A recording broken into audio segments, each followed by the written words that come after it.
Hello everyone and welcome to our YouTube channel How to Log In. Today I'm back with another brand new video to show you guys how you can log in into your Marcus bank account. First of all, open up any web browser that you are using, then go into the search bar and just type login and hit enter. After doing so, just go into the first link that pops up on your screen. Now it will take you to the official website of Marcus. Log in. Give it some time and here you can see the link has loaded up on my screen, where now you need to input your email address and password to continue to your bank account. If you want to create or reset your password, you can do so as well if you forgot your password at any point of time.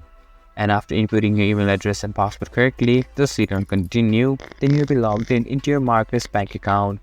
So guys, this was with this video, and that's how you log in into your Marcus bank account. I hope you guys find our video helpful. If you do, make sure to leave a like, subscribe to our YouTube channel and hit the bell notification. And don't forget to drop a comment for reviews and for more content like this. See you guys in our next video. Thank you for watching.